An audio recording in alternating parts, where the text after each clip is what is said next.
Let's begin. Om Vishnu Padaya Krishna Prasthaya Bhutale Shrimati Bhaktivedanta Swami Nityanamani Namaste Saraswati Devi Gauravani Kacharine Neri Sisha Shungi Vari Paschatya Deshtivani Shri Prabhupada Ki Jai. So, the first Gopurnima, ISKCON Gopurnima, Mayapur was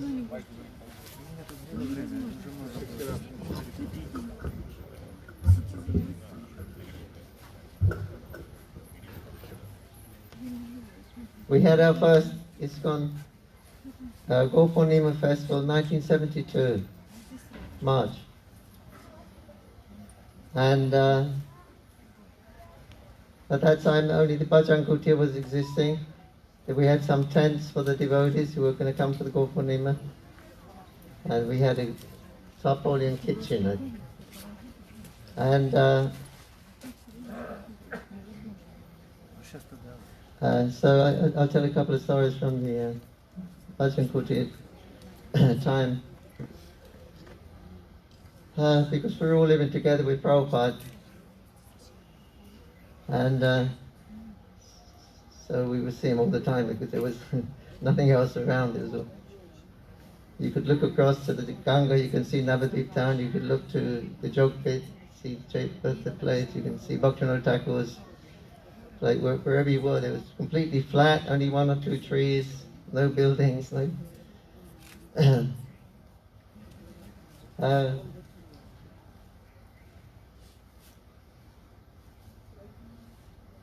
One time, I was sitting next with Prabhupada in the Bajrang Kutir, and then one owl or baul, some from Upper Sampradaya came, the sadhu with his ekatara, his one string, dang dang dang dang dang dang dang, and he come in. We just the embankment was there. There was no walls. We just made a little path, filled it up with a little bit of mud so we could. That was our path into from the road to the to the property. And anyway, this baul or al baul dang dang dang dang dang om jai jagadish hare hari om jai jagadish hare dang dang dang. And Prabhupada said, "You know that song?" I said, "Yes, Srila Prabhupada. But I learned it when I was in Kashmir." He said, "Mayavadi. Go and stop him." Now he's just a brand new devotee.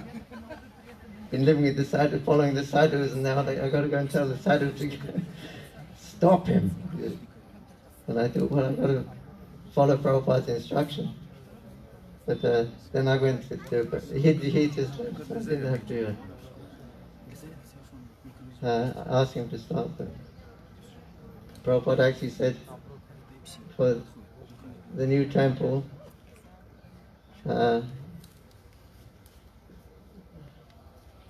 no one should wear longis.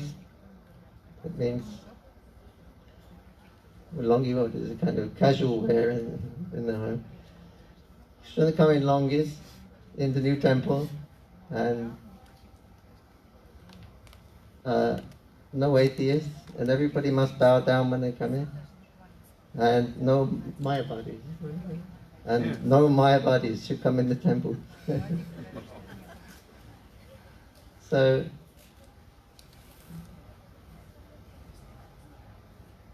You want to do one or just keep going? So, talking of Khajur Gur,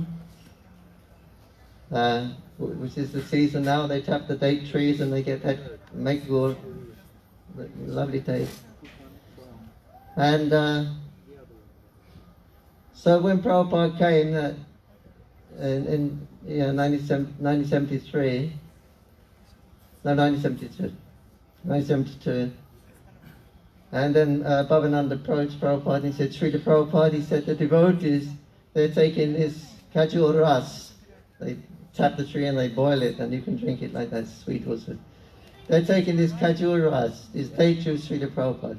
It's a very strong intoxicant. It's like a whiskey. And the devotees are taking it, Srila Prabhupada. Prabhupada, oh, really? So, we would have a darshan every morning. So the next morning we went for darshan. And there's one Dvija Hari. Dvija Hari. Strong, I think he was a Marine or something. From South America. And so we were taking darshan, and Dvija Hari Prabhupada says, Prabhupada, you know, me and the boys, we sometimes take a japa walk down the road, and they're making this kajur ras, and we take some of this kajur ras, Prabhupada. It's really, really nice. It was funny the way he said it. It's like, me and the boys, we go down the road and down to the bar and knock a few back. You know? It was like that. And Prabhupada was hearing, oh, really, really? Yes, Prabhupada, the devotees like it. So now Prabhupada, he heard the two sides. He had Bhavananda's side. And the devotees, they were the management and the devotees. So the next day we went in for darshan, and Shruti Kirti came in with a glass of Kajur Ras. And he said, Srila Prabhupada, would you like some Kajur Ras? Well, Prabhupada took it and he looked and smelled it. You know, every Bengali knows what it is, but anyway, it was like he didn't know. Smelled it, and he took it. He took some. He started sipping. It's quite nice, isn't it? Shruti Kirti, bring me in another glass. This was his glass. So he bought an empty glass, and then Prabhupada poured his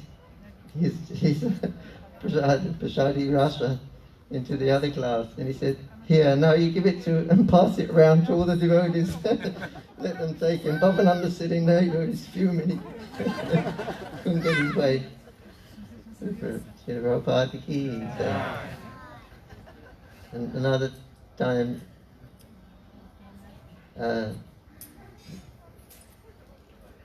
Kajuras. The devotees had a new puri pressing machine. It was like 2 discs, and you get some moida and you make a little ball and you put a little handle on it, and you just pull the handle and then it comes out flat, and then you throw it into the ghee or we had oil or ghee, into the oil and ghee, and then with that kajur ras, there's a stage before when it's not liquidy and it's not hard. Oh, it's really sweet and it's like chocolate. Gur. Gur, yeah, gur. Kajur gur. So, and this was a new machine, this puri press. So it was like a novelty, and the devotees, we had a tent behind the Bhajan Kuti, which was a kitchen. And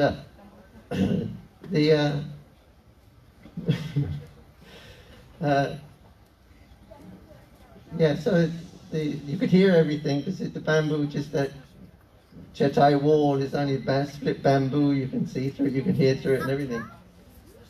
And so Prabhupada was doing something, he was sitting down and maybe he was writing or something.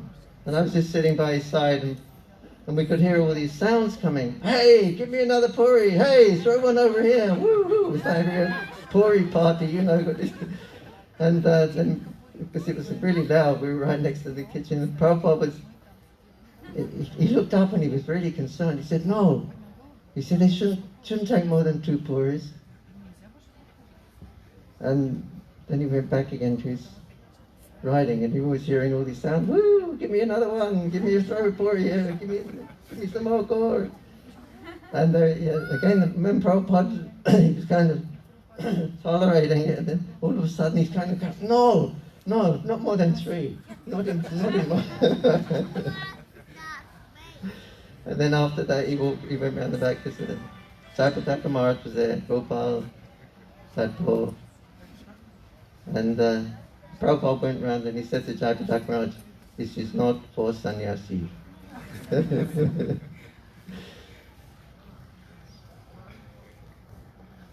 Shri Prabhupada ki.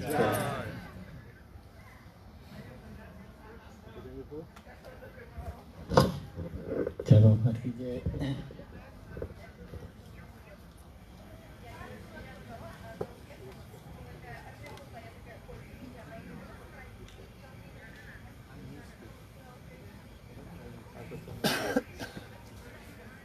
I used to clean the temple. I used to clean the guest house. Everyone thought I was the guest house manager of Temple Commander. There was no guests at that time. Right? There was only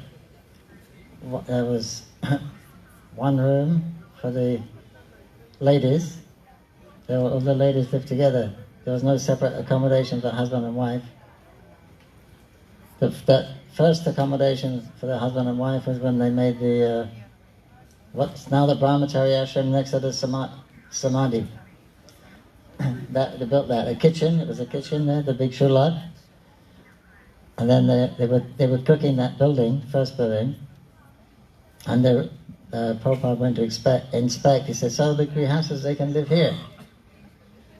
And Bhagavan said, well, the rooms are quite small, Prabhupada. There's one room each. Not attached bathrooms. And he said, no, they're big enough. He said, well, what about the children? Prabhupada said, children?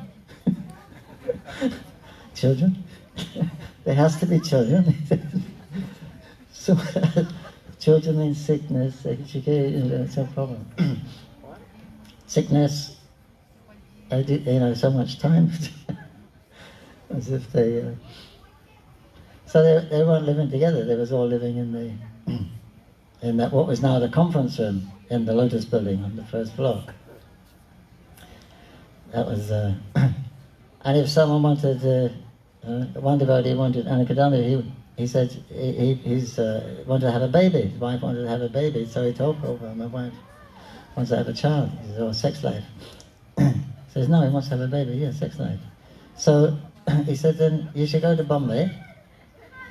So they went to Bombay to conceive the child and then came back to me. Sometimes never do it later on. They got a bit more liberal.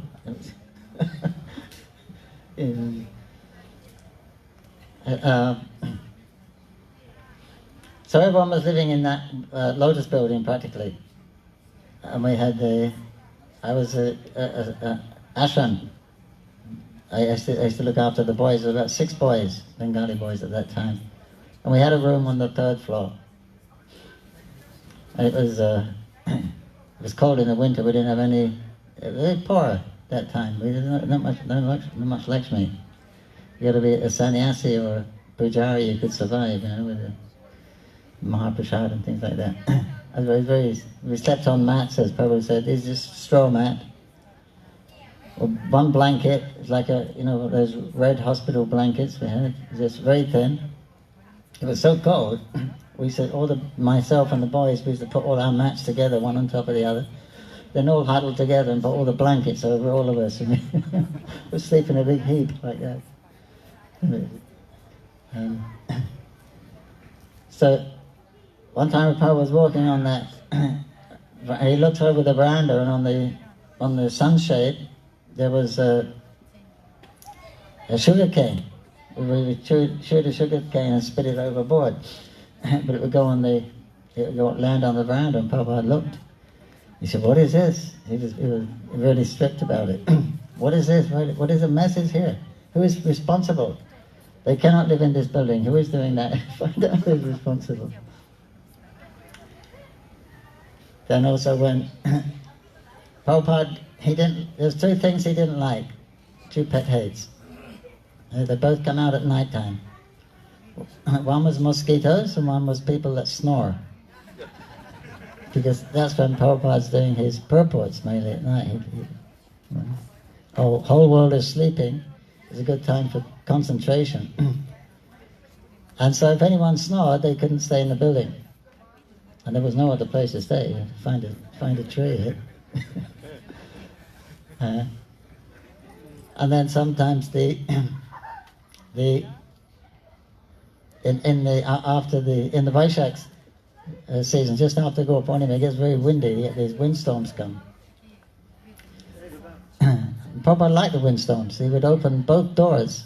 He would be sitting on his seat, and the wind was blowing through, and his chadar would be flapping like that. And the devotees said, "Prabhupada, we close the windows." No.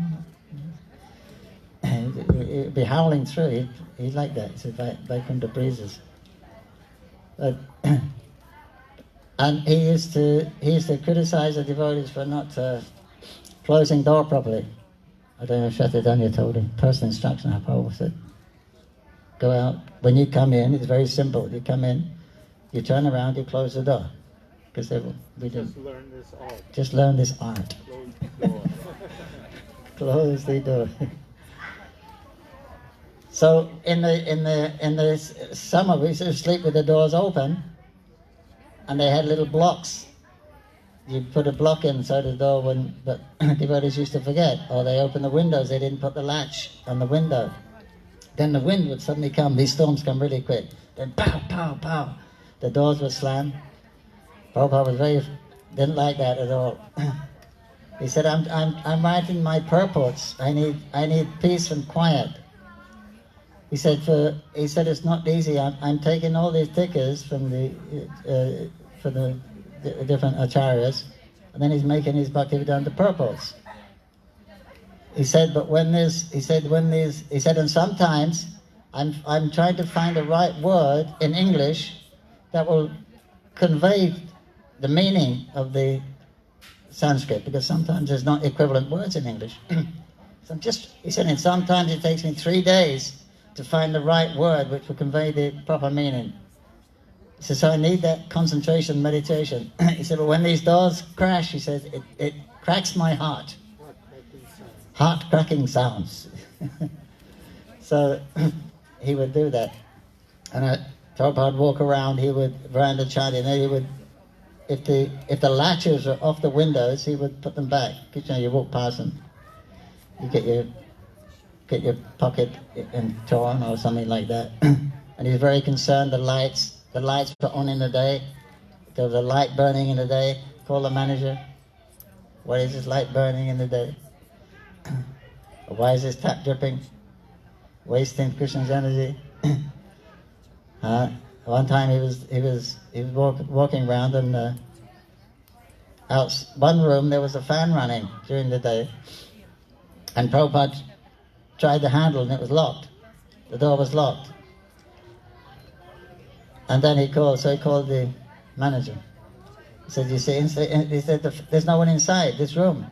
He said, but the fan is running, wasting Krishna's energy. He said, in the West they are giving blood, distributing books.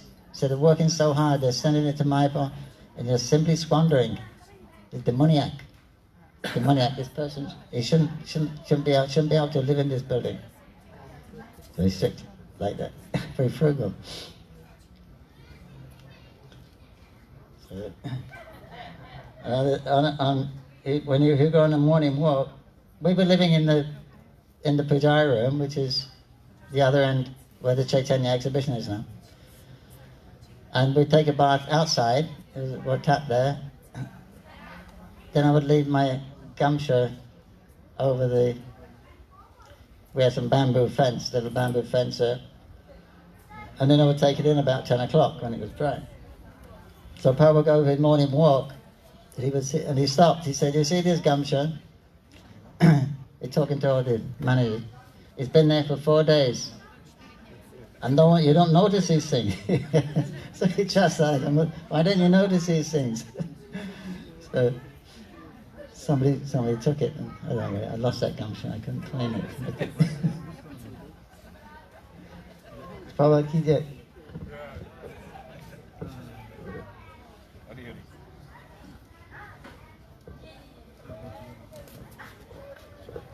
Thank you. So we have a few more speakers. Then we also have a dance prepared by some of our Mayapur youth. And then we have lunch prasad. So obviously a sign of good management is that the lunch starts on time. So we're hoping we don't delay the lunch too much. We're supposed to be approximately around 1 o'clock. But nonetheless, we still have a couple of speakers. So we will request that you try to keep it short. We have Bhagavamrita Prabhu and Nareshwar Prabhu. And Pancharatna Prabhu's wife, Atita Gunamataji, she is here with us also. Both of them are all-time residents in Mayapur. So we will request Nareshwar Prabhu now to speak. Hare Krishna. Jai Srila Prabhupada ki jai.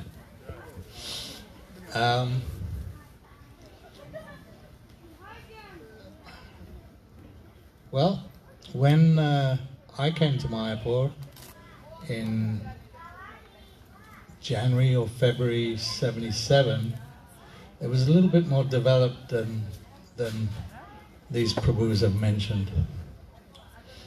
The Lotus building was finished, and devotees weren't living there except the sannyasis.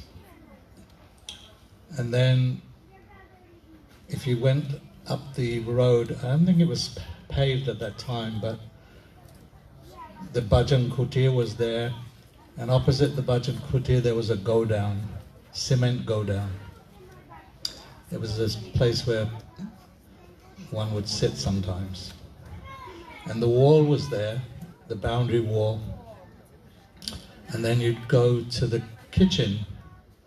At that time it was, now it's the Brahmachari ashram. There was a kitchen and a prasad pavilion was there. And the long building was still under construction. It was not completed. So it's very developed. A Goshala was there, and there was a building there which was built by Abhiram Prabhu. Three-story building, like that. Luxury apartment was down there. The first luxury apartment in Mayapur.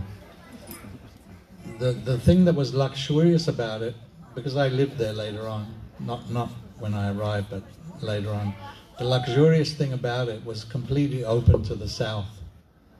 And so the breezes were ecstatic there. And all marble at that time. We didn't find stuff like that in Mayapur in those days. Anyway,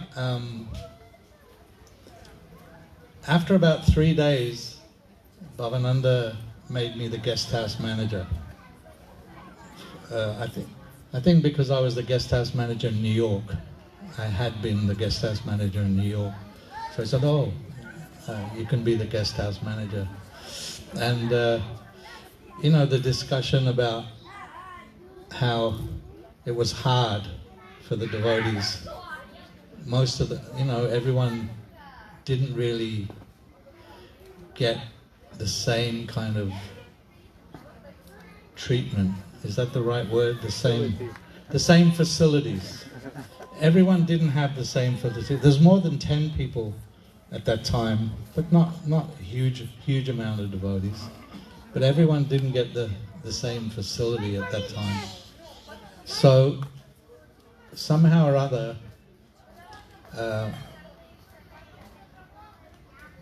we were encouraged by Bhavananda, and he said, you can take prasad in the kitchen.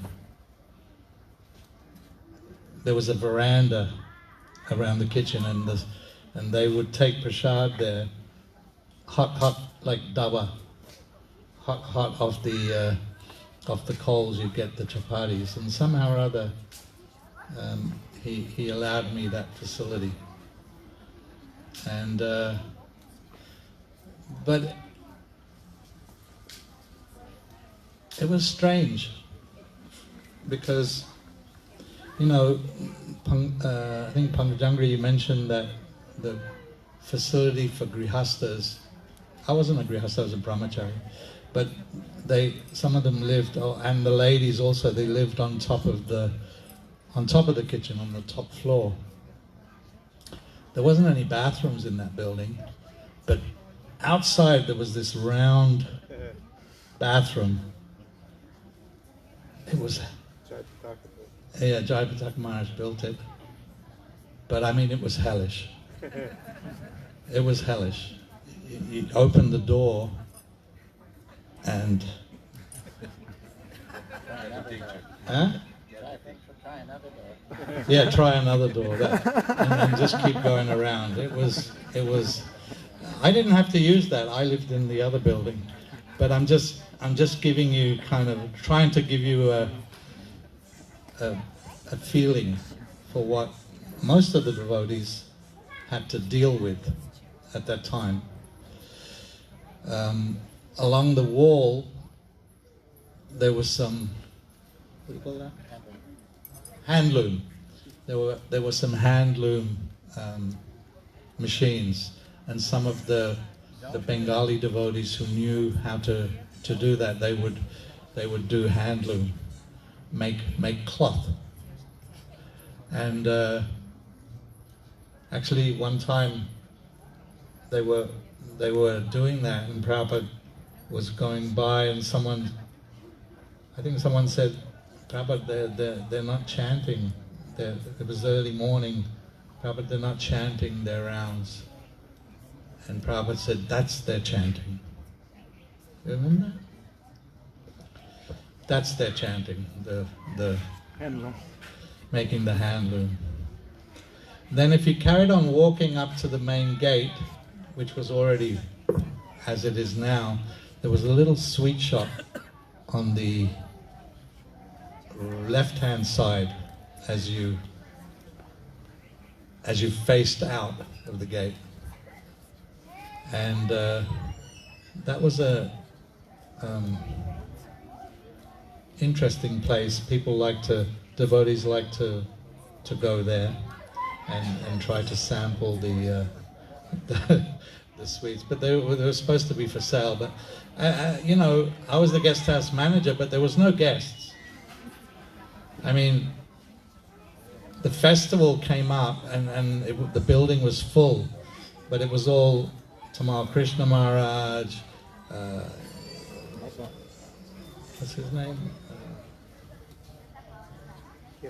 Kirtanananda Maharaj. He had his so the rooms were full of the GBC, the big GBC man, and Hare Krishna, Jai Srila Prabhupada.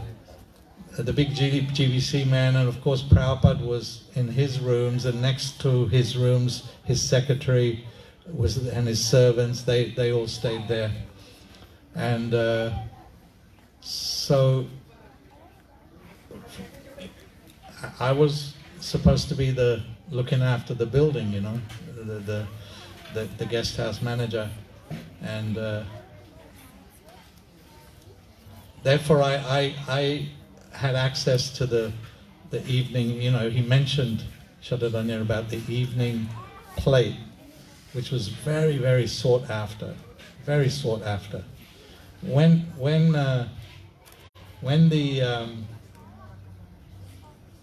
because I had left New York to come to India. I actually ran away in the middle of the night because they wouldn't let me leave. And so then Tamal and Adi Keshava was the president. Then they came for the festival. And by that time I was kind of established in Mayapur. I was, it was only a week or a month, maximum a month. And then they came, so I kind of went and I took them some cakes to try, to kind of make up with them. And it was okay, there wasn't any problem. There wasn't any problem. They just didn't want me to go to Japan with Guru Kripa. Because they were trying to get me to go to Japan. Don't go to Japan with Guru Kripa, stay here.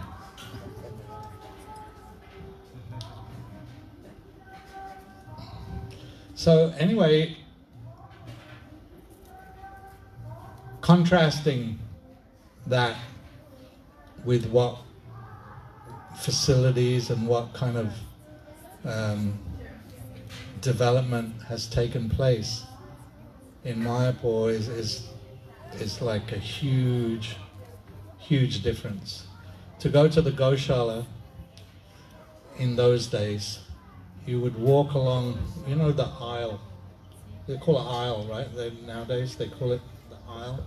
Actually, you don't even find it nowadays in Mayapur because in the fields are all sectioned off, and in between each field there's like a a bund about this high, and and you had to, and you would walk along those. That's how you'd have to go from the temple to the Goshala. There was actually by that time a gas.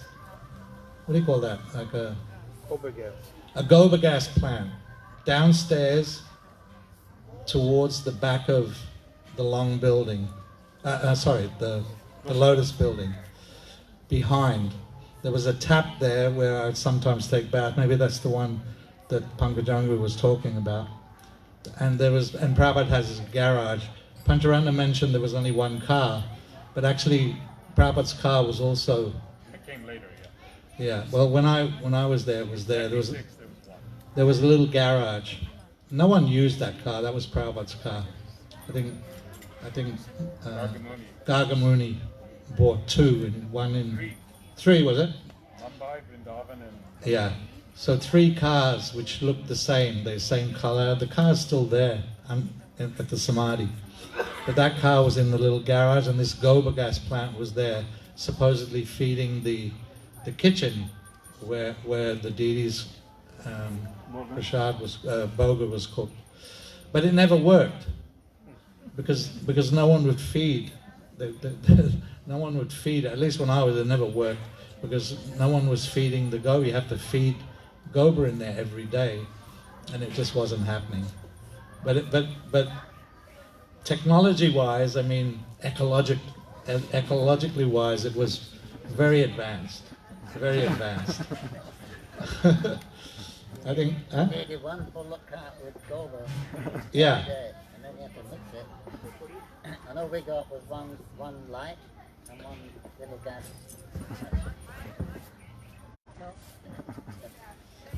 Anyway, yeah, you were supposed to get, if it was properly fed, like Prabhu was saying, like one bullock cart of goba every day, mixed up and fed in there, and then but they were cooking on coals, little coal fires, like a bucket, a tin bucket with mud, and it was coal. That was the deity's bhoga was cooked on one of those, and I think she had a kerosene, one of those pump stoves, as I recall. Anyway, just kind of again reflecting on the kind of change that has taken place. There's good things about it, but there's also negative things about it from my point of view, my perspective. We have our big mattresses instead of the little mats. Now we're old. What to do? We need it, and that's not the negative that I was talking about. But I think the mentality, the approach, and the mentality is what we need to think about, meditate upon. The austerities that the devotees endured. We have austerities today also, but not the same kind of austerities. So I guess the point I'm trying to make is that as devotees, we should try to at least internally maintain the austerity of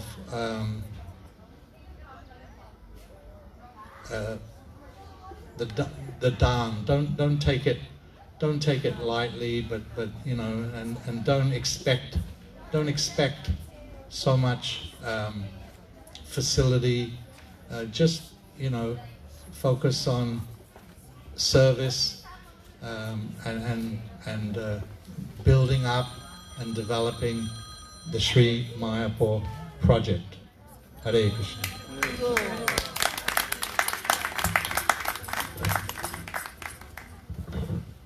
another thing, but when we had the hand loom, we used to make the dhotis and kurtas, chadors from that. And if you wanted a new cloth, you had to take in your old cloth and make sure that it was actually not wearable. So sometimes you have to rip it a bit and take it in. And they would keep the old cloth to use as cleaning rags and things like that. Thank you. Recycling.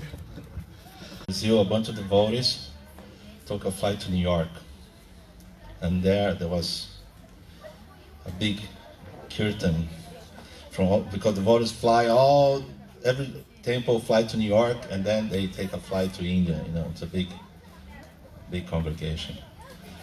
There was kirtans at that time. It's very static. As a new devotee there, very impressive. So we took this plane.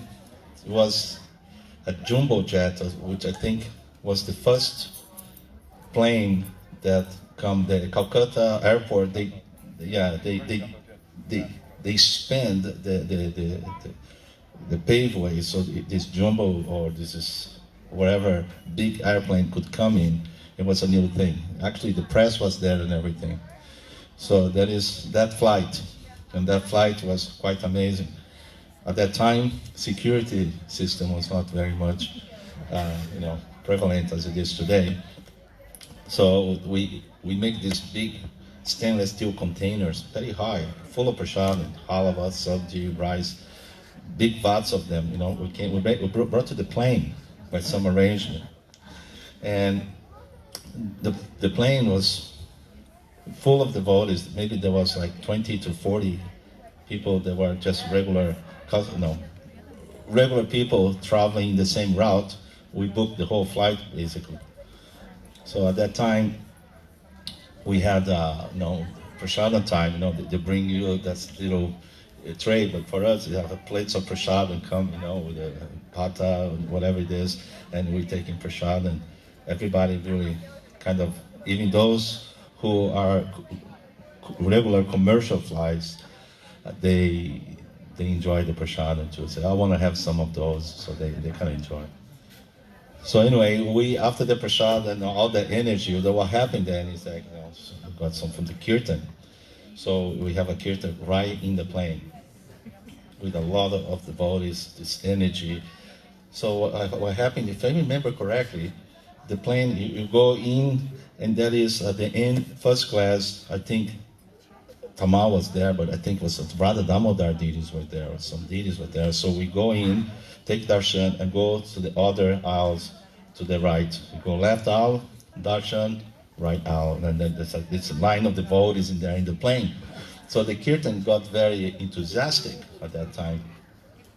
We're going to Mayapur, all this prasadam, everybody's very happy. So we're having this kirtan, we're jumping up and down in the plane.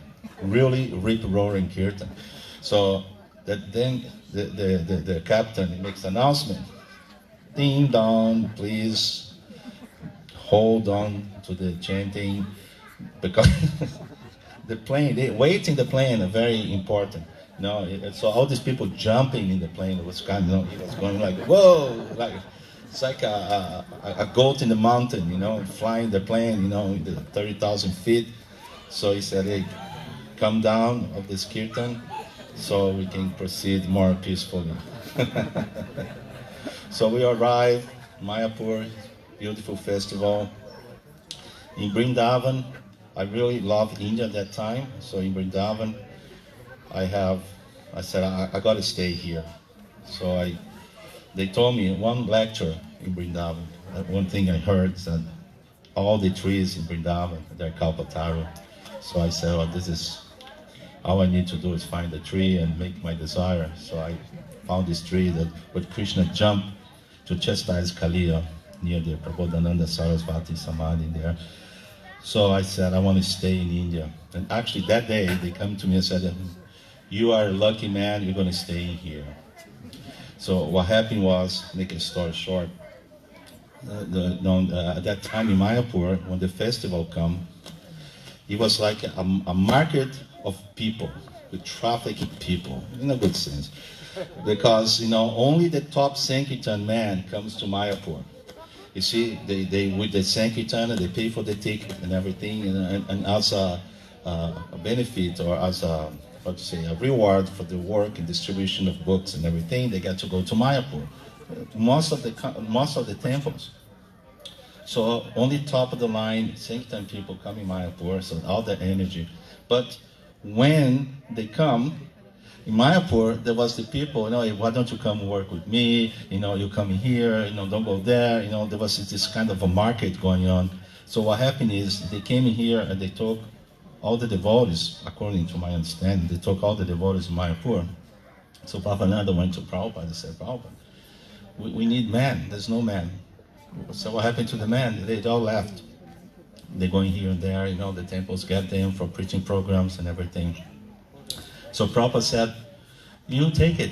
There is so many men. See, the festival's going on. He said, but the GBC won't allow. That is this bureaucratic thing.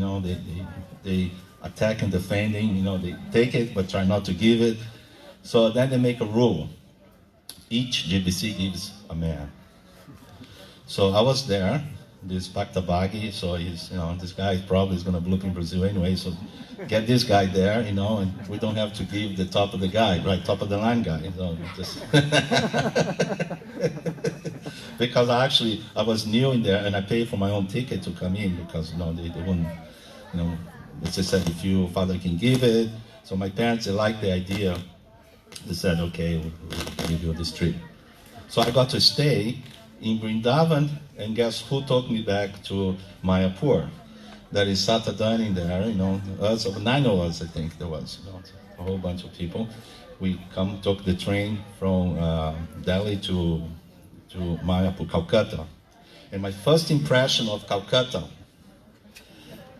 because we came to the festival, then we went to Vrindavan, and then we come in. The first time I see Calcutta, because from the airport we went direct to Mayapur. And we took a taxi, a couple taxis, I think, all the devotees, in convoy. We passed to, what's that, Loi Bazaar? Was that? They make, Bora Bazaar, yeah. They're making this flyover. So there was like construction, there was a mess everywhere. And there was a time when we were passing there was just, what was it? It was a blackout. So they have all these little lights, people selling peanuts, this and that. They have these little lights going everywhere. And my first impression of Calcutta is, oh my God, they bombed this place. Because it was just after the Bangladesh war, and of course the war was not there, but my impression was, this is a war zone in here, it was amazing, it was airy, like it can be, so anyway. So we went to Mayapur, and my first service was I was the bathroom cleaner. And that was very good service, I tell you. Hey, it's a good service as any. And Bhavananda told me how to clean. He said, Bhagi, right here, lots of water, he said, lots of water. And you throw water everywhere, and go there with the brush and the phenol, the black phenol, and you just let it have it.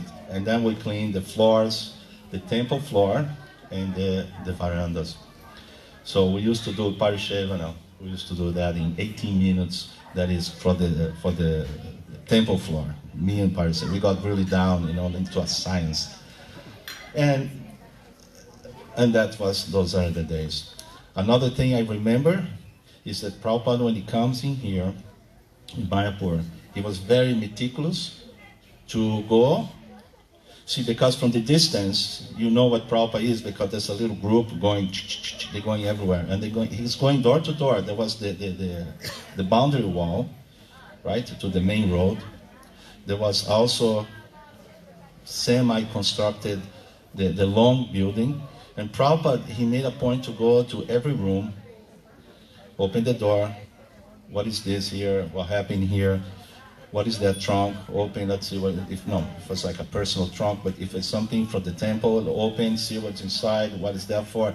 He was very meticulous in every detail of what's going on in the temple, and I thought that was quite amazing. Prabhupada was a very good manager, and so many instances of his management, great experience. So that was some of the, memories of that time. And I come, I stay for a while, and immediately I very much, I just want to go out in Sankirtan. I wanna go out in Sankirtan. No, it was nice doing the service, this and that. I did some of the lamp duty Satadana was doing. At that time I was doing the lamp duties and fill up the kerosene and everything. With what's that? The guy that in the door there, Mr. Banaji. Mr. Banaji. He was a character. So I really want to go in I got to go in Sankirtan because Gargamuni bought some vans. He got, I think, 4 vans, one in Bangladesh, one in Nepal, 2 in Mayapur, and they could stay only 6 months. So what we do, we exchange them. When 6 months in India is over, they go. This van goes to Nepal, the Nepal van comes to India. Another 6 months, the van has like a passport or something. And same thing with Bangladesh. They keep switching around. That's how we could have those Sankirtan vans in here. And the books, when they came, the first print that we had was the Gita Gun. There was the first books, as far as I know.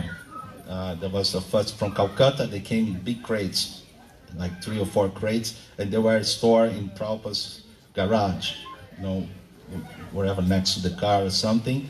And from there, we load. At that time, there was a matador. We took a van, and we went to Sankirtan, and we started doing the Sankirtan in Mayapur.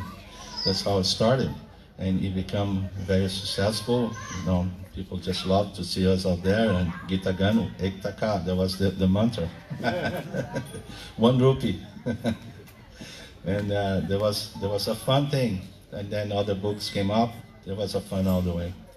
So anyway, I ask for the blessings of the Vaishnavas, because here, the secret to a little bit, now we give a little bit of a philosophical closing, to be able to stay in the Dham is a blessing. Every day I count my blessings. It's staying in this holy Dham here, it's staying in Mayapur. I just in love with the place. I may not love Krishna as much, but I love Mayapur so much. Maybe that is, same in a sense.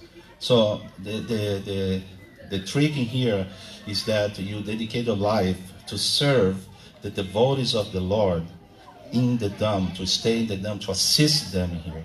Then the Dham will allow you to stay. It will allow, despite of all our shortcomings, it will allow you to stay, because you are an important piece in helping the devotees to stay here. Because to stay in the Holy Dham and preaching the message of the Holy Dham, it's a blessing. It's a blessing. And for what's going on in the world right now, and you see that some of the places are really, in such a bad shape, and we have a bubble of security here that we can do our devotional service, we can have a meeting like this, we can come and congregate, and it's a blessing in many ways, and you know what I'm talking about. So with that, I leave you, ask for your blessings, and thank you very much. Haribol.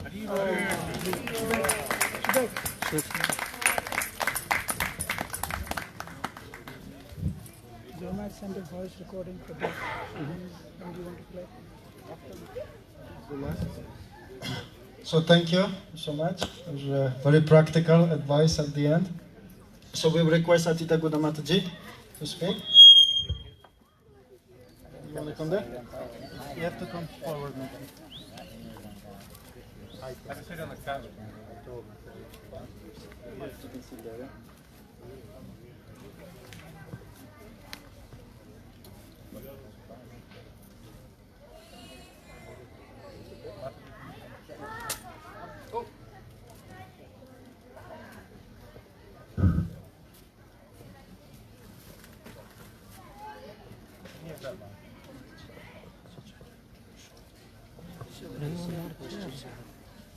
So we have 2 questions also, so I will request Mataji to answer the questions also to best of your ability.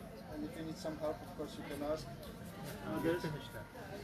So the first question was, where were the morning and evening programs for the deities in the early days?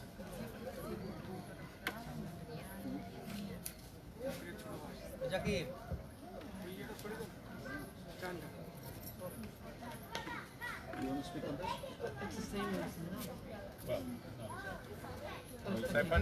Well, you basically where Srila Prabhupada's Vyasasan is right now, that was Radhamadava's altar. And what is now the Chaitanya exhibition was the temple room. And at the end of that opposite end, that's where the exact same Vyasasana that we have now in the temple is the same Vyasasana that was there that Srila Prabhupada sat on. And the second question is, was there really a fear of dacoits to steal in the early days? The devotees were really afraid. Satadanya Prabhu, I think he didn't look too much afraid. So that was... I was scared as anything. So I happened to be here when the dacoits came. It was 1984, and I'd just given birth. My daughter was 6 weeks old. I was staying in the long building, and to go to the bathroom, you had to go outside to the common bathroom. The round one. No, In the long building. in the long building. And I got outside, it was about midnight or 1 o'clock, and all of a sudden there was a big bomb, a big explosion. And I didn't exactly know what it was, but I heard it was the dacoits, because they heard that there was 1 lakh in the donation box, and that Radharani was made of gold. And so that's what they wanted. Actually, I was wondering if there's enough time for me to talk a little more. Yes, please, of course. So I initially came to Mayapur in 1977. So I was a book distributor in Australia, and if you did some books, you could come to recharge your batteries. So I came, and the initial impression wasn't so good because the ladies got to stay on top of the kitchen. And the first night there was a huge storm, and it was a kind of pandal, and so that was ripped away. So we just sort of huddled there, and then our bathroom was the round bathroom, and it was absolutely obnoxious. So I went for a japa walk along Bhakti Siddhanta Road, and there was a beautiful banyan tree there. So I was standing there thinking, somehow or other, Krishna, Lord Chaitanya, please, I want to come back and stay here. This is such a wonderful place. I must come back. So then I went to the Ganga. I went to the Ganga that afternoon with another lady, and it was quite a walk then. It was about 5 or 10 minute walk, and then all of a sudden a garland, a tulsi garland came by, and so the other lady picked it up, and then a garland of small conch beads came, and I picked that up. So I thought Krishna has tulsi and Balaram is the. So I thought somehow or other I'm going to be able to come here. I know that. That's like Krishna answering my prayer. So then I came again. I was still distributing books, so I was able to come again in 1978 for the Gorpanim Festival. Oh, I was going to say that when I came in 1977, I'd seen Srila Prabhupada in Melbourne when I was initiated there in 1976. But then when I came in 77, even though most of us were very, very sick because of the water, we couldn't handle the water. But I kept on thinking, it's Prabhupada's place. Because he wasn't in Vrindavan in that Gorpanim festival in 77. I thought, this is Prabhupada's place. I remember going into his room. The ladies were allowed to go into his room. You're allowed to go for 2 minutes at a time. 2 ladies were able to go for 2 minutes at a time. So one other lady and I went into his room, and we were from Australia. So Australia has really excellent ghee. So every devotee used to bring 2 kilos of ghee to Srila Prabhupada every year. So I thought to myself, actually, I want to bring something else to Srila Prabhupada, not just the ghee, something else. And one Mataji mentioned, why don't you take full cream powdered milk? Why don't you take that to Prabhupada? And I thought, oh, you can get it anywhere in Australia.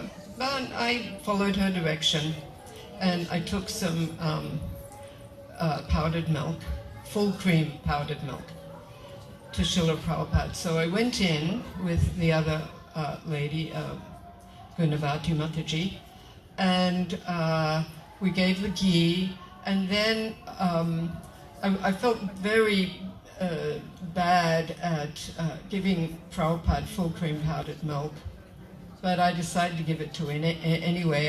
I felt very humble doing it. So I gave it to him, and all of a sudden, his eyes lit up, and he said, full cream powdered milk from Australia? Tell my cook to make all my milk sweets out of this.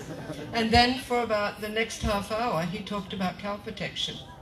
So I felt very good about that. And in the evenings, the Vaikuntha players used to put dramas on, and it was the age of Kali. And I remember no one looked at the drama. Every single devotee was looking at Prabhupada.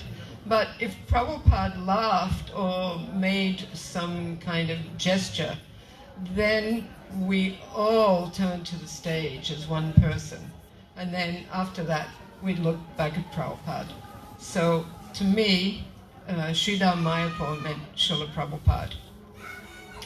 So we came again in 1978 for the Golpanim Festival, and I felt at home again in Mayapur.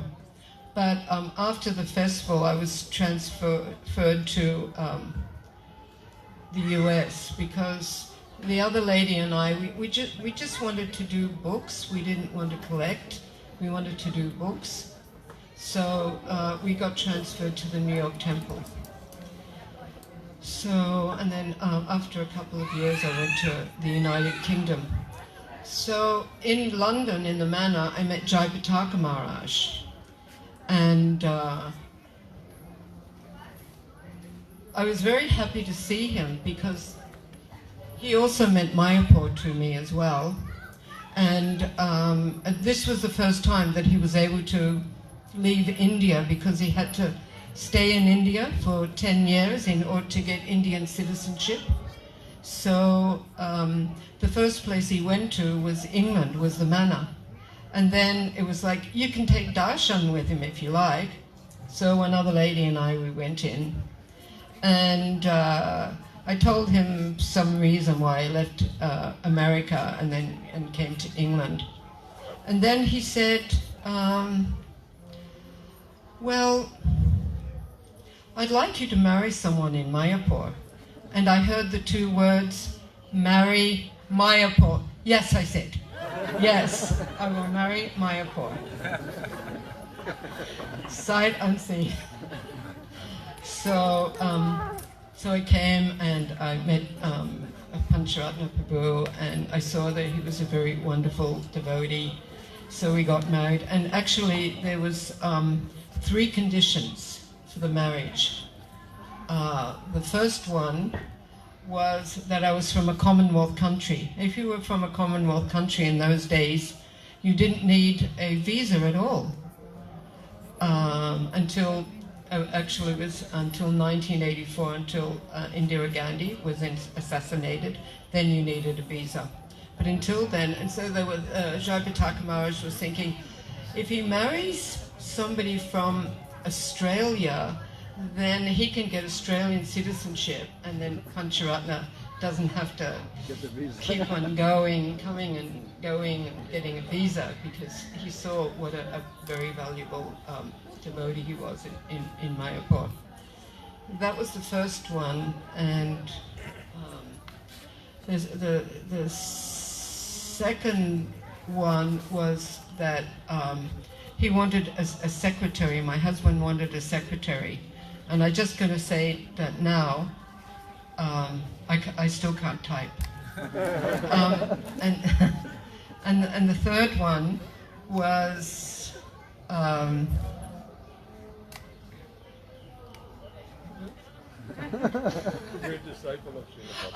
I was a disciple of Srila Prabhupada. Yeah. My husband wanted to make sure that I was a disciple of Srila Prabhupada. There'd be no gurus-in-law. So after 2 weeks, we got married. I'm like, 2 weeks? I don't even know you. And then he said, well, Damodar Maharaj, Srila Prabhupada's godbrother, has made the marriage date, which happened to be Guru Purnim, the full moon in June, 29th of June. So luckily, we were able to be married in the temple in front of Radha Madhava. Yeah. So then I was thinking, oh, I'll be able to live in Mayapur now. I married a Mayapur man. I've been married in front of Radha Madhav. And so then we can stay in Mayapur. And then my husband said, actually, I'm a manager, and we're going to live in Calcutta. So after about 2 years, I'm like, no. But we'd come and go to Mayapur. But after about 2 years, I'm like, no, I want to stay in Mayapur. So we were able to live in the Goshala. And Nareshwara Prabhu was talking about, or Saradanya Prabhu was talking about, going from the Goshala to the temple at Mangalarti time was very difficult because there was no road. You had to go on the aisles. And if the farmers had flooded the paddy fields, it was very, very difficult. So anyway, that was one of the austerities in Mayapur.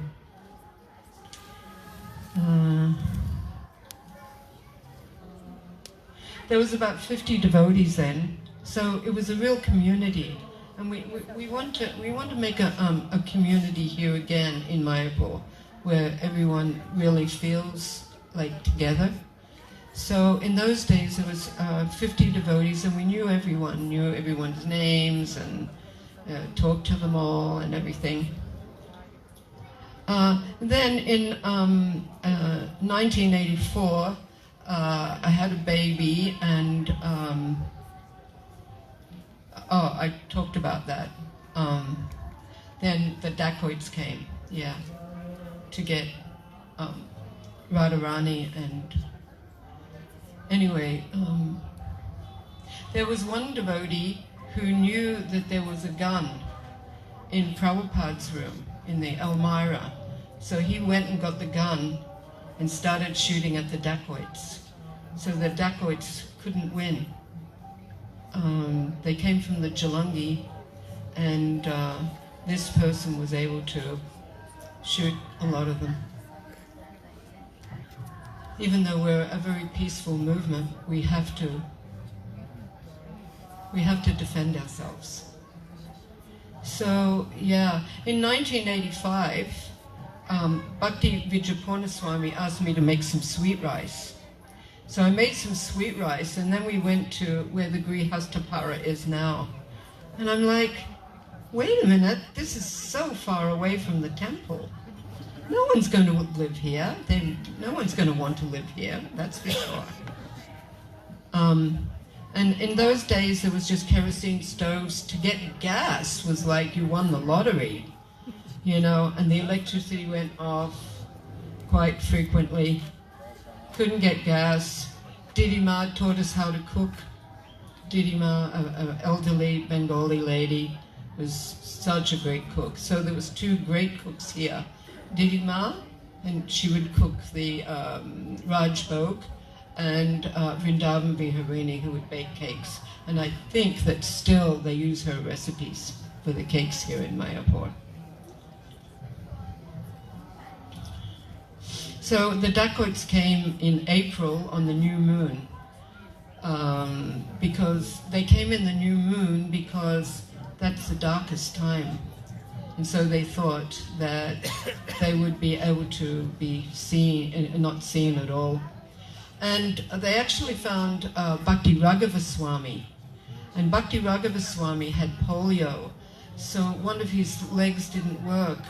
He wore crutches, and they took a bomb and they threw it at him, and it took his leg off. And he's a very humble, wonderful devotee, and he said, "Oh, that leg didn't work anyway." So anyway, after a few years, I think about 2 years, Atmatappa Prabhu was here, and they decided in Mayapur to go down south and make Lord Nrsingadev. So since Lord Nrsingadev has been here, there's been no dacoits. He's keeping away the dacoits.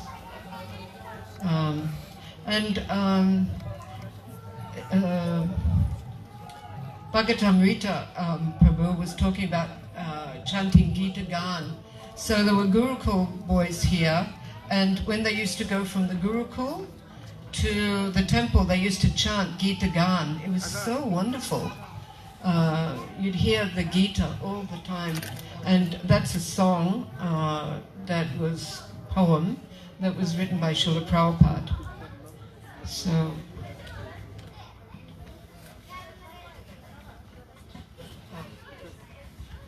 so thank you. That's all. That's all, folks. Haribol. Thank you so much. Yes. So we have a message from His Holiness Japataka Maharaj, so we will play that. Then we will have a dance, and then we will have prasad. So we are wrapping up slowly. So now a message from His Holiness Japataka Maharaj. He heard that we're having a nice community program. Maharaj is a real community person. I'm sure if he could, he would be here with us, but at least he managed to send a message.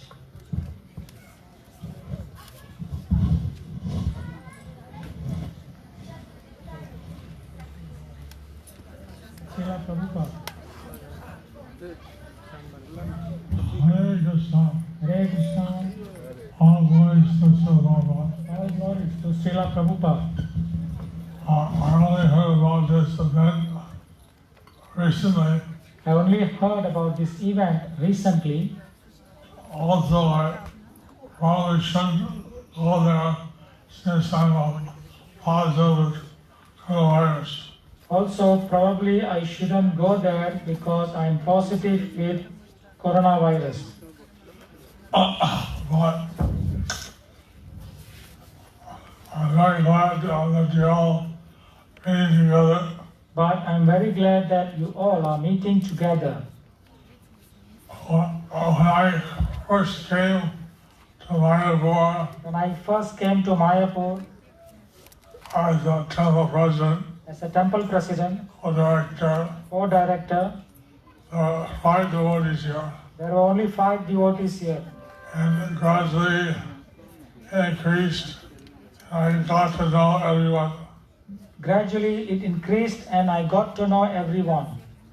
But recently, now that there are thousands of devotees from the West.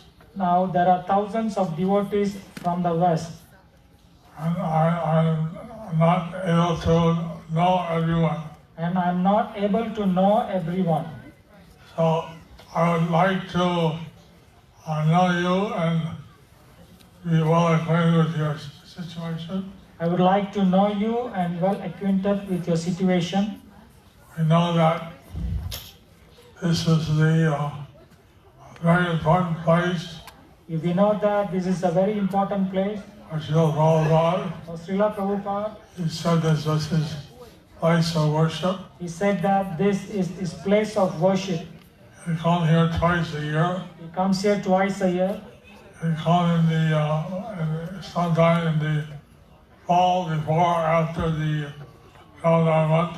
He comes sometimes in the fall, before and after the Damodar month. And then he also comes at Gaur Purnima time. And he also comes during the Gaur Purnima time. So he had the great blessing of his personal association. So we had the great blessing of his personal association. He was always seeing the lotus, the lotus chakra, boundary wall. Srila Prabhupada oversee personally the construction of lotus building, chakra building and the boundary wall. As well as the Prasad Distribution Hall, as well as the Prasadam Distribution Hall, now known as the Sulab. which is now known as Sulab. And like that, he was guiding us and attending all the programs. Like that, he was guiding us and attending all the programs. He circumambulate the deities, He circumambulate the deities, ring the bell, ring the bell, and like that, he was giving us lots of mercy. like that, he was giving us a lots of mercy. Sometimes he would be on the roof of the Lotus building. Sometimes he was on the roof of the Lotus building. Otherwise, he was in his quarters in the Lotus building. Otherwise, in his quarters of the Lotus building. And I remember one time, I remember one time, he was asking the milk be brought up hot. I remember one time he was asking the milk to be brought up hot Because it was not hot enough. because it was not hot enough. They asked him, how hot do you want it? Then they asked, how hot do you want it? As hot as possible. Prabhupada said, as hot as possible. I brought up the milk. When they brought up the milk, It was so hot that it burnt his hand. it was so hot, he burnt his hand. It was too hot. He said, it is too hot. He said, you wanted it as hot as possible. They said, you wanted it as hot as possible. Yes, not impossible. Yes, but not impossible. I thought being with Prabhupada was a very special occasion. Like that, being with Prabhupada is a special occasion. And so he would have his door open So you would have his door open from 4 to 6 every afternoon. from 4 to 6 every afternoon. Anyone living in Mayapur could go and sit with him. Anyone who's living in Mayapur could go and sit with him. Of course, I was available 24/7 for him, Of course, I was available 24 hours 7 for him. but everyone had free access But everyone had free access, in the afternoons. free access in the afternoon. Then he'd go on the morning walk, And then he would go on the morning walk, sometimes by the Jalangi, sometimes by the Ganges, sometimes by the Jalangi, sometimes by the Ganges, sometimes on the road. sometimes on the road. So he would walk around Mayapur, So he would walk around Mayapur, see the different things, see the different things, guide us how to do it. guide us how to do it. So you're all part of the Mayapur community, So you all are part of Mayapur community, and I'm very happy that you're part of the community. and I'm very happy that you are part of the community. And we're trying to arrange that you can have nice long-term visas. We are trying to arrange that you all will have a nice long-term visas. Apparently the X2 visa Apparently the X2 visa is now available, is now available, so that you can avail this visa and stay in Mayapur as long as you want. so that you can have this visa and stay in Mayapur as long as you want. at least 5 years at a time. At least 5 years at a time. Anyway, I hope you all stay healthy I hope you all stay healthy, and avoid the coronavirus. avoid the coronavirus. And all glories to Lord Jagannath Baladev Subhadra. All glories to Jagannath Baladev Subhadra. Hare Krishna. Hare Krishna.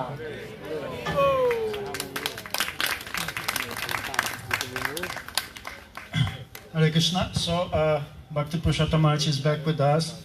So I just wanted to take this opportunity before Maharaj speaks to thank Maharaj. Actually, in this program here today was 100% Maharaj's idea. Maharaj loves foreign devotees very much. And Bengali also. He loves everyone. But he has a really soft corner for our foreign devotees. I've seen Maharaj often explaining and defending our visiting devotees to our local devotees. So Maharaj does love. And I was quite surprised because Maharaj made all this arrangement personally by himself. He looked into the menu and to the sound system and everything. And for last weeks, I was getting at least 1 or 2 messages a day. Maharaj was in lots of anxiety, making sure that all of you will be pleased and you'll be satisfied and you have a good time. So thank you, Maharaj, so much for having us here in your place. So Maharaj, but as you know with Maharaj always has some plan behind his doing, behind everything he does. And of course, Maharaj being one of senior leaders here in Mayapur, he always tries to engage devotees in various services for the pleasure of Srila Prabhupada and Sri Chaitanya Mahaprabhu. So Maharaj has some announcements to make. Hare Krishna. Actually, today's program was scheduled yesterday, Saturday. Saturday, yes. But to facilitate our community gathering, it was shifted to Sunday. But prior to this, we had another program scheduled, Nadia Bhakti Vriksha program. About 500, 700 devotees having one program there in Jagannath temple. So I had to stay sometime here and sometime there. So that I experienced the 2 extreme mood. One Videshi mood here and one Bengali mood, completely different. Very interesting taste. So what I am going to announce now, that our Mayapur international devotees are missing one taste, that Bengali is taking advantage of it. Every year, Namahatta, Bhakti Vriksha, Gita course, they organize nice tours. They go to different part of India. They go to Bangladesh. So now, our young boys, youths like Sri Kanta Prabhu, Sukadev, Asura Govinda, they are planning to organize tours. In Bangladesh, if you go, you'll be really surprised. Actually, Hare Krishna movement did not start from Mayapur, Navadip. It started from Bangladesh. So most of our, out of Panchatattva, 3 are from Bangladesh, 3 or 4 are from Bangladesh. Rupa, Sanatana Goswami, all are from Bangladesh. Pundarik Vidyanidhi, Madhavendra Puri, all their places are still there. Narottam Das Thakur, they will organize tour, they will take you, so Bangladesh you can come. Nepal also, the last Hindu country, lot of things to see there. In India, many places will organize small tours, 15-20 people, so comfortably can go. Tirupati, Rameswar, see all these ancient places, very interesting. This is very helpful for nourishing your devotion, bhakti. And at the end, they will organize tribal tours also. You have seen one extreme of the world, New York City. Then you will see the another extreme of the world. How these tribal people, they live, how they eat, what is the lifestyle. In spite of apparent low lifestyle, they are very Krishna conscious. You'll be surprised things happening in jungle and mountains. Last 5 years, we started this tribal care initiative because tribal area, thousands of people, they're getting converted to other community Christianity. As a result, 3 states, 99% have converted. In Northeast, now they're working in Andhra Pradesh, Tamil Nadu, and Kerala, different places. They have $50 billion budget. One Jesua project, $50 billion. They're spending how to make India free from idolatry, something like that. That is that. They're telling openly.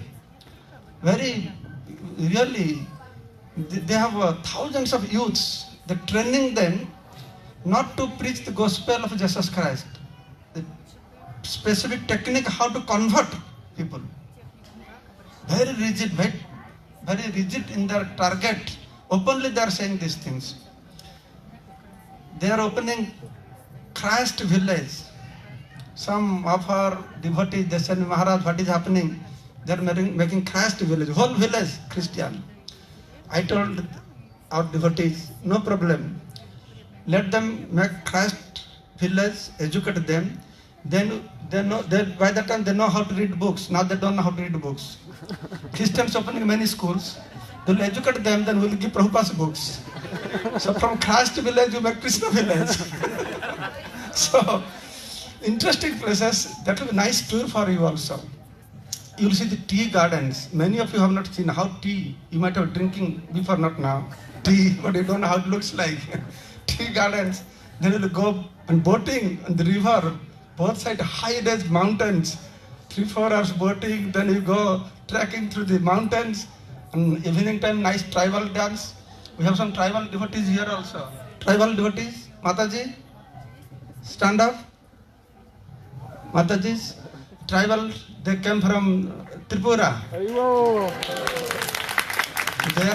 They brought their children to study in national school. We have some brahmacharis also. I have 5 brahmacharis, good book distributors, tribal. So we want to get 100 tribal children, tribal boys to develop our Sankirtan, book distribution. So that will be a nice tour for you. Please get, the posters will be posted different places. You can see, so we can start some tours like this. So I'd like to thank again, at the beginning I spoke, I'd like to thank again for coming to this Niladri Vihar. And that was my desire since beginning of lockdown. I was telling Subhakshan Prabhu, because with our local devotees we are having many programs, many prasad distribution, this, that. So international we should have one program. So it was planned for Mayapur, but I'm here. I thought better we bring everybody here. Thank you so much for taking trouble to travel from Mayapur all the way up to Jagannath temple. Of course, you are benefited to take darshan of Lord Jagannath. And so, as I told beginning, community people, always we have some problem with management, this, that. We should keep that aside and keep in center Radha Madhav. We are Radha Madhav community members. Management will come and go. It is not so easy. Any management comes. People from 60 different countries. How many countries? 60. Yeah. And how many Guru's disciples? Around 55. 55 Guru's disciples. Nowhere in the world it is like that. Nowhere in India, any institution have 55 country people living together. 60 country people and 55 different Guru's disciples. That is uniqueness of Mayapur project. So we have to all work together. So now I would like to request Subhakshan Prabhu to speak few minutes on behalf of Mayapur management. Then next, on top of everything is tough. TOVP tough. Without TOVP we are not together. We can't miss TOVP, right? Few words must come from Brother Vilas Prabhu. TOVP will keep us together, and that is our goal to fulfill not only Prabhupada's desire, to fulfill the desire of Nityananda Prabhu. So few minutes they will speak. I'm very, very sorry. Our children from early morning they are here. They have been practicing. They dressed up also for 1 hour. Maybe they are sitting. Very sad news. So as soon as they finish, there will be nice performance here. I have been watching the rehearsal. Nice performance. By that time we will be very hungry. Then we will enjoy prasadam. Haribo.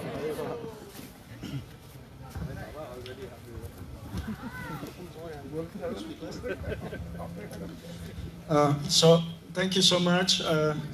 Of course, here Mayapur management, we are very much see ourselves as the servants of all those senior devotees who have gathered here.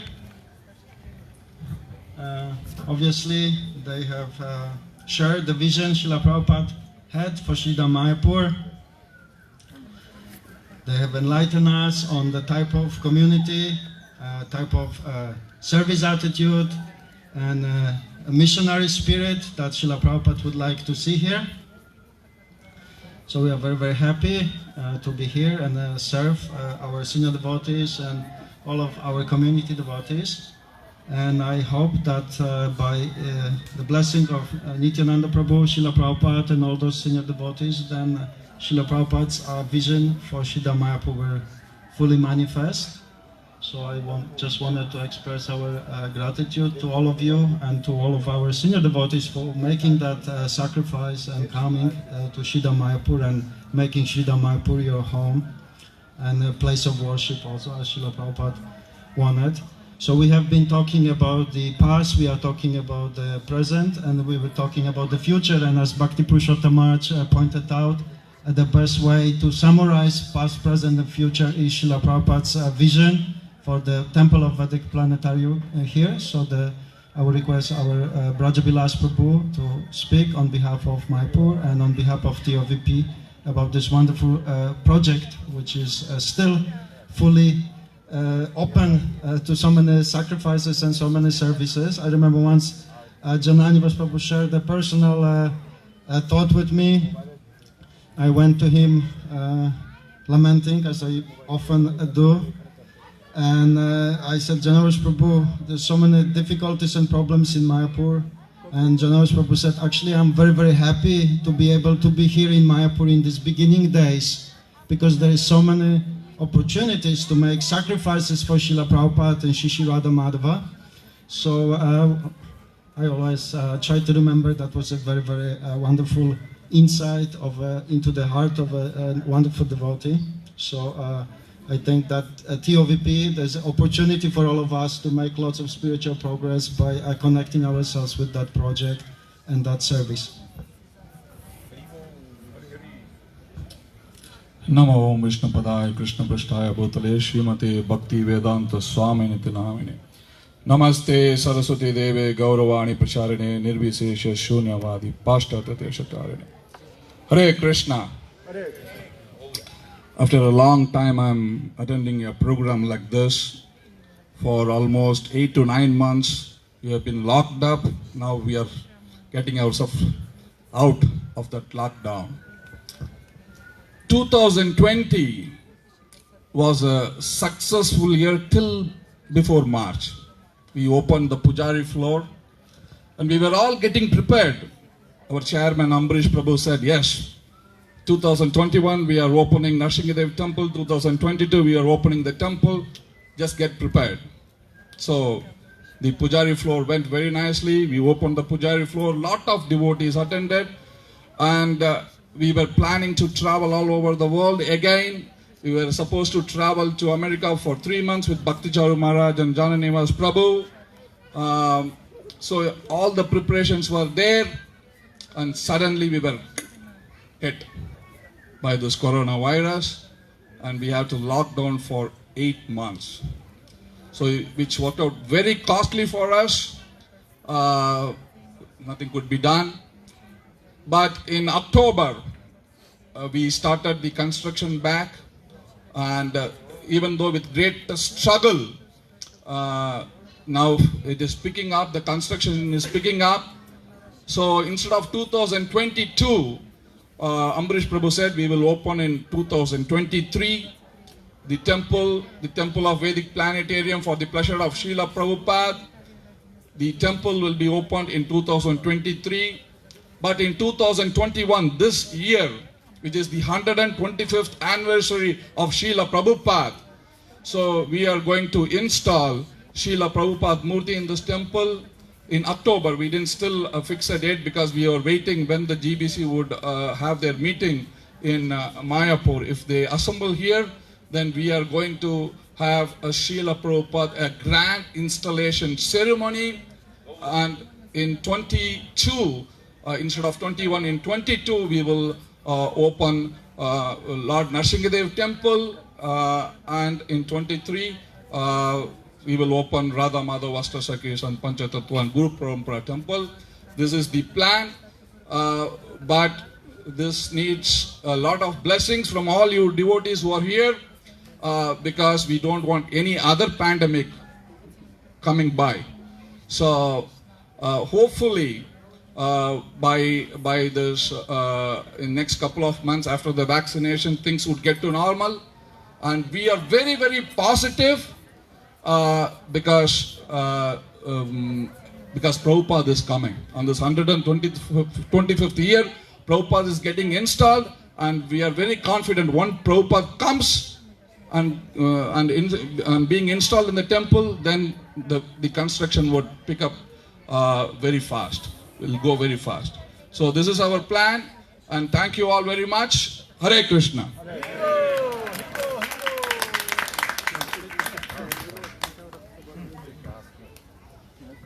Question? Just a quick question. Once you install Prabhupada, you're going to have every day Guru Puja there at the same time, in the temple. Please. So everyone heard Prabhu's question. Srila Prabhupada would be installed and he'll be kept in the TOP, one of the Pujari floor rooms. There will be a very nice room decorated for Srila Prabhupada. He'll be there, but the normal Guru Puja will be happening in the temple, and we will have a separate Guru Puja here in TOP in his room, in his quarters. It's like a quarters till he moves to the temple. So it will be like that. So now next program is a dance performance by our youth group. So we will request some help. We will. I think they can sit like that. We move them here, yeah. So if Mataji, you can come, and we will move that. So if our you can sit. Yeah, this is the stage. We will make some space for you here on the side. So I also wanted to thank Hari Lila Prabhu. Actually, he was supposed to, this was his program. He was supposed to give class, and we just hijacked it, the entire program. He very selflessly donated his time and his seva to. So as we are arranging the program, I will request Hari Lila Prabhu also to speak. He is one of the key managers and key players in the master plan of Sri Mayapur. So Hari Lila Prabhu, please enlighten our devotees a little bit about the future of Mayapur and future of the master plan. Hare Krishna. Panchakalpatarupesya kripa sindhubhyev cha patitanam pavanebhyo vaishnavebhyo namo namaha. So after hearing so many devotees speak about their early days in Mayapur, I think we are living in a 5-star hotel in Mayapur. This is so we are already getting much more than what we deserve. So that's one part. But we actually want to make this whole place as Prabhupada wanted this to be very nicely the master plan. 50,000 people will live, nice facilities to be made. So Mayapur management has worked a lot on the master plan, how to consolidate the land. This first thing has been already done. And now Sri Mayapur Development Foundation is holding all the land which belongs to the Mayapur project. And we are working very closely with various agencies to make this place very, very beautiful. Like Dwarka, nice big buildings, nice arches, huge parks, many opportunities to preach, and many opportunities for education, many themed parks, like we have Prabhupada Park, we have the Holy Name Park, we have the Vrindavan Park, we have the Namadeep Park. So like that, different themed parks coming up, huge education place for schools, Mayapur University, colleges, Mayapur Institute, Mayapur Academy. Is going to be a completely different place as time to come. Over the offering for all the austerity all these senior devotees have taken, for the pleasure of Prabhupada. Hopefully it will be offered to their lotus feet along with Srila Prabhupada's lotus feet for their pleasure. And all of us have the responsibility, whatever we do, small, big, we have the responsibility in manifesting this. And whatever we can do, please feel free to approach anybody whom you know in the management and try to contribute in whatever way you can. So this way, we can all be part of this big family, big project, and we can try to please Srila Prabhupada. Hare Krishna, Krishna Krishna, Hare Hare, Hare Rama, Rama Rama, Hare Hare. Srila Prabhupada ki Kor Premanande. Mataji?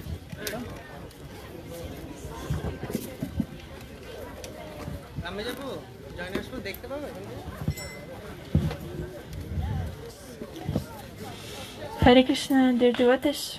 We're very thankful for you to be on this program. And that now you will see a dance performed by a young group of young Vaishnavis. And they're directed by Her Grace Nandarani Mataji. And they will depict Bhagavad Gita shlokas. And there will be one more dance. And we're very eager to make you pleased and make you happy with this performance. So please watch closely and please, we're very hoping that all of you will be very happy with this performance. Hare Krishna.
Greetings.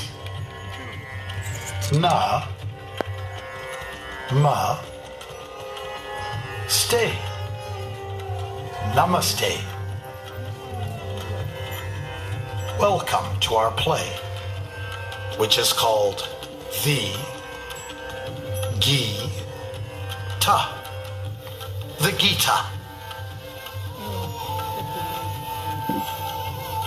It is based on the epic, the Mahabharata. It is the story of two great souls. One is a warrior. His name is Arjun. The other is Krishna, the Supreme Divine. Together, they are the best of friends. The setting is a place called Kurukshetra in ancient India. There are two great armies. The Pandava army, which is virtuous, and the Kaurava army, which is impious. Krishna and Arjuna are with the Pandavas. Krishna and Arjuna are stationed on a chariot drawn by horses.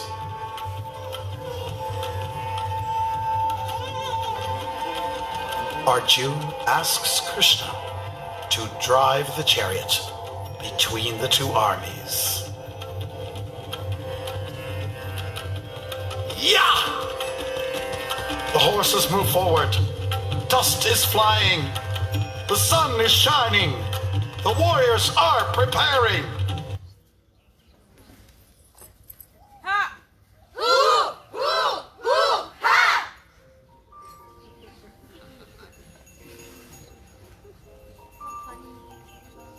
Arjuna comes down from the chariot.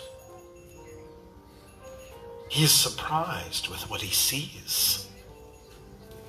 He sees the evil-minded Duryodhana,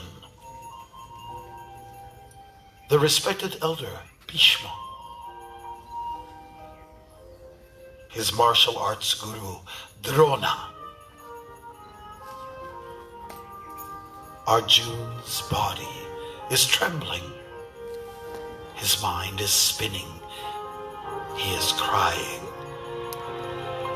Arjuna is silent.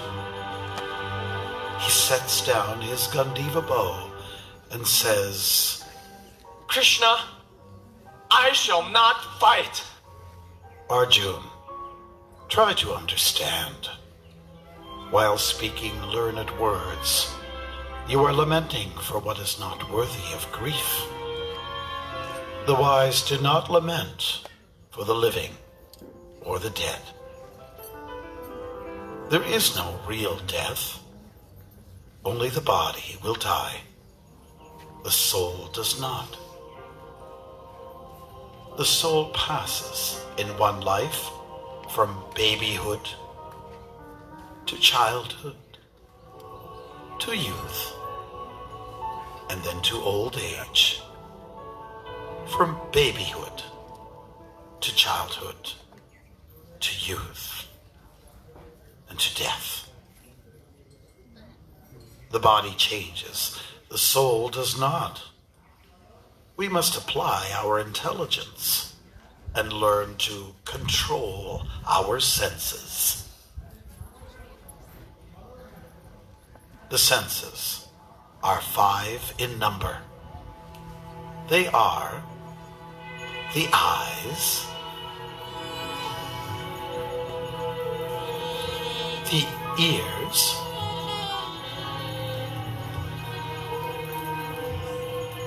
the nose, the mouth,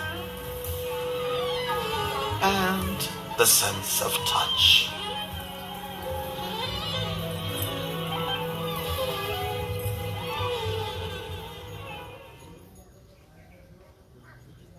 Our intelligence becomes blocked when the senses contact sense objects.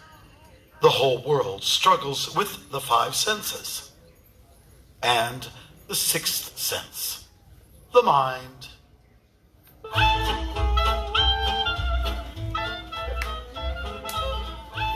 The mind is either your friend or enemy. Friend.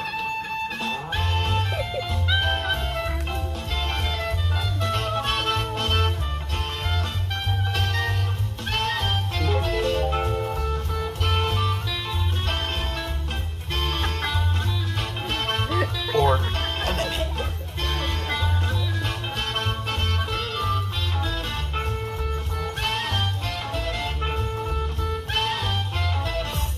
Friend.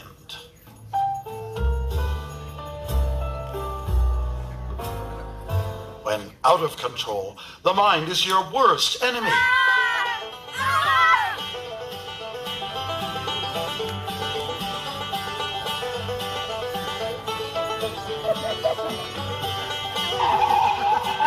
Stop!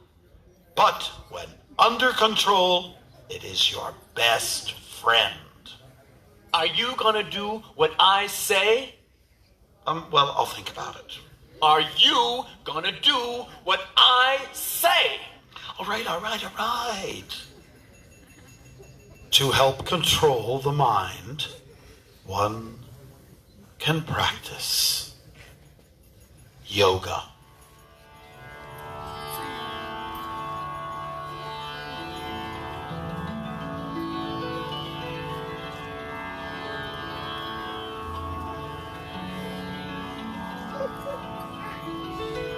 One should sit on a soft cloth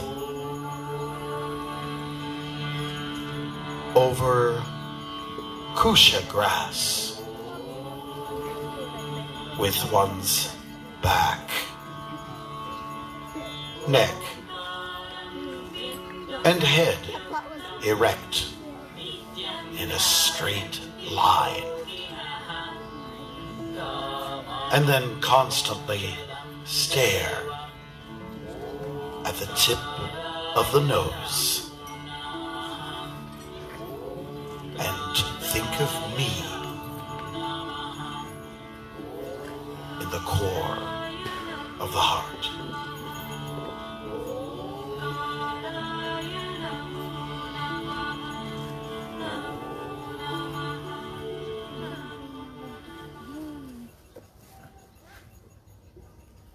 It's too difficult. I can harness the wind, but I can't seem to harness this mind. I agree, Arjun. It is difficult to harness the wild mind, but with practice in the spirit of detachment, you are assured of success. But what if I don't succeed in this life? Then you will be born again into a family and an environment that will encourage you to continue to progress. Above all, be a yogi in devotion. Love me as I love you. Krishna, I have heard of your awesome universal form. I have a desire to see it. I will reveal my universal form, but you do not have the eyes to see it. Therefore, I give you divine eyes. Behold my mystic form.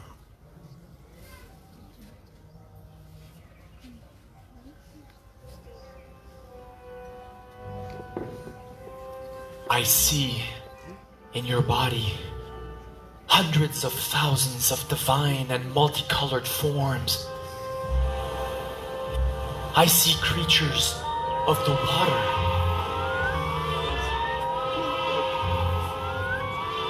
creatures of the air,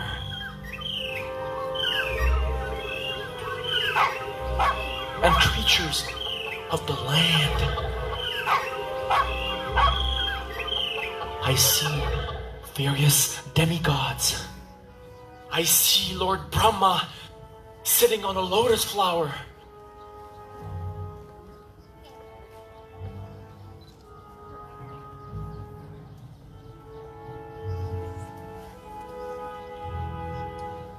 I see Lord Shiva, who rides on his bull.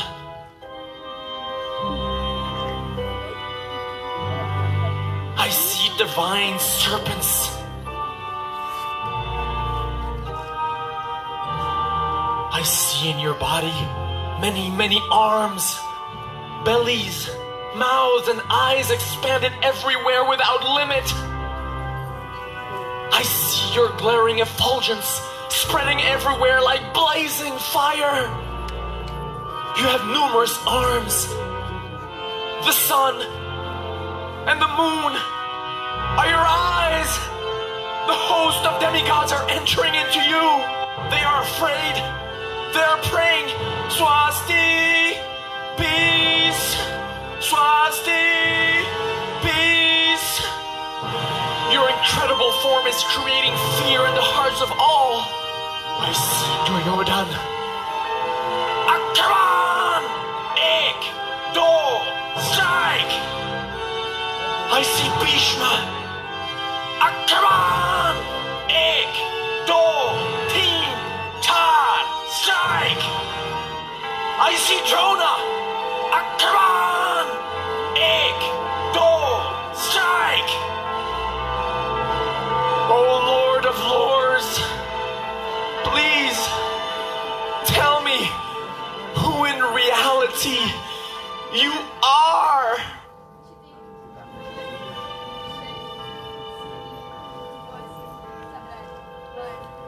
I am time, the remover of all mundane things, the supreme divine being. Rise, Arjuna, prepare to do your duty. O Supreme Lord, I fall down before you. You are the father of this complete cosmic manifestation. I am disturbed to see your cosmic form. Arjuna, be at ease. See the form you most desire.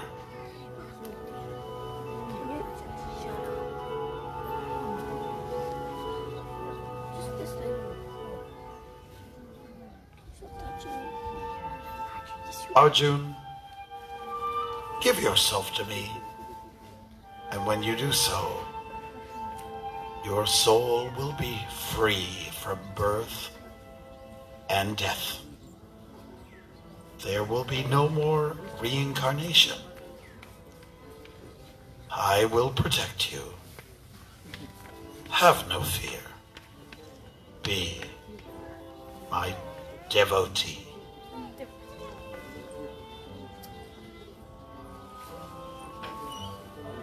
The end.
Thank you so much. It was a wonderful drama. The dance was very energetic. I saw Satadanya Prabhu almost stood up and started dancing, but he kept sober. So this is the end of this part of the program, and next part will be Prashad. So before we conclude, I just wanted to thank again everybody, as this wonderful pastimes of Bhagavad Gita was narrated. I remember there's one American saying which says, "You recognize pioneers by the arrows in their backs." So I guess that's something to do with the Wild West, that they went there and they got shot on their backs, and they died, but we see so many pioneers of Sridham Mayapur here, and they have no arrows in their backs. They have arrows of love for Srila Prabhupada, Shishi Radha Madhava, and Shishi Panchatattva in their hearts, and that is something very, very wonderful. Hopefully, through the wonderful association and guidance, we can also learn how to worship Sri Chaitanya Mahaprabhu in his mood of devotion. So we would like to thank Jananivas, Pankajangi Prabhu, Satyadanya Prabhu, Bhagavatamrita Prabhu, Nareshwar Prabhu, Pancharatna Prabhu and his wife, Atita Guna Mataji, for coming and spending time with all of us here today. And after that, then we will proceed for Prashad. But before we go, let's chant one big Maha Mantra for all of them. Hare Krishna, Krishna Krishna, Hare Hare, Hare Rama, Rama Rama, Hare Hare.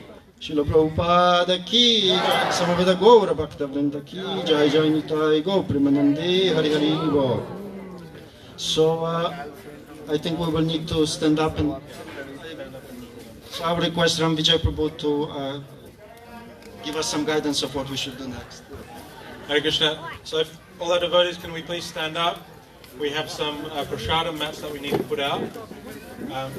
Please assist, move to one side so we can take the mats up. Thank you very much.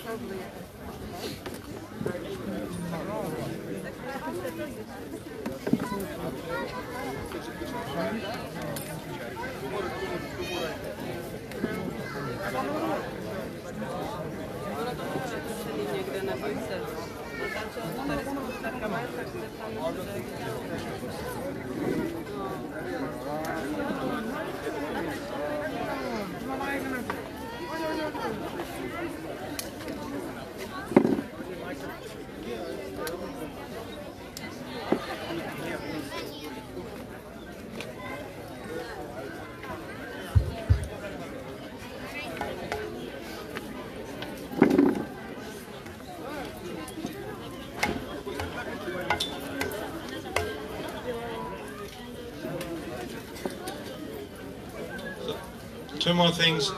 If we can have some volunteers for serving prasadam. Those who would like to volunteer, please just go to the back towards where our kitchen was. And there's some devotees there who will direct you. Also, we have a special plate. There's one or two special plates of Mahaprasad that somebody has sponsored. This is for the health and well-being of His Holiness Jayapataka Swami Maharaj. So that will be distributed, and we request, as devotees take this prasad, please pray for Maharaj's quick recovery.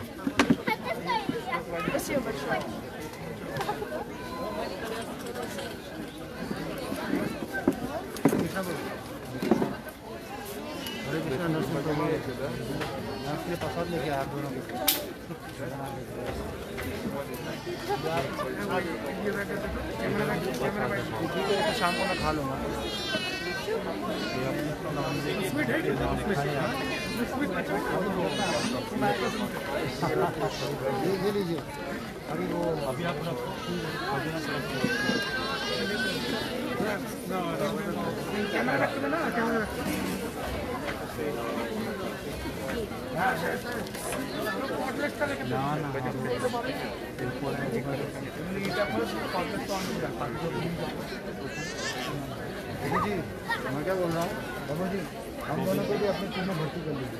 ये आपको खुद नहीं